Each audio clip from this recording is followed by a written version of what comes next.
C'est étrangement calme ici, moins de 24 heures après que 4 Israéliens ont été assassinés dans une attaque terroriste perpétrée par 2 membres de la branche armée du Hamas. Une prière matinale improvisée, une plainte monte. Un rabbin peine à trouver les mots justes pour consoler la petite assemblée de fidèles. Nous devons exprimer notre douleur, mais en même temps, nous ne baisserons pas les yeux face au serpent. Nous nous sentons mal. Nous venons ici tous les jours au magasin et au restaurant. Et il pénètre le cœur de notre vie et tue nos résidents. Des impacts de balles sur les murs du restaurant, sur la vitrine de la supérette de la station-service adjacente, témoignent de la férocité de l'attaque au cours de laquelle 4 autres Israéliens ont été blessés. À la mémoire des victimes, une bougie tremble et brûle lentement à l'intérieur du restaurant.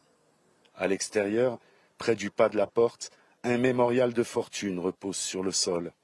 Solide comme un roc, malgré la peine. C'est ainsi que le maire parle de l'esprit de sa communauté de 5000 habitants.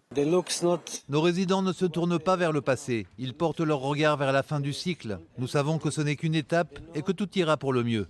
Nous sommes de retour sur nos terres. Que va-t-il se passer? Cette interrogation est dans toutes les têtes. Tout le monde ici est aux prises avec le même dilemme. Comment arrêter, définitivement, cette vague de terreur? Notre gouvernement, notre Premier ministre doivent prendre une décision pour arrêter ces attaques terroristes. On ne peut pas continuer comme ça. Il faut mener une opération de grande envergure, leur confisquer leurs armes et arrêter les terroristes qui planifient des attentats. L'armée a besoin d'un gouvernement qui sera à ses côtés.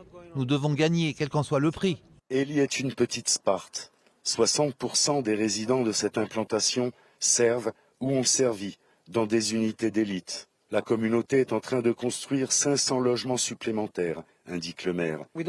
Nous n'avons pas besoin de clôture de sécurité car nous voulons nous développer encore plus. 2 des 4 victimes vivaient à Élie.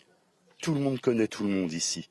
La famille d'Elisha Antman, qui avait 18 ans, observe la Shiva, les 7 jours de deuil et de guérison, par la prière.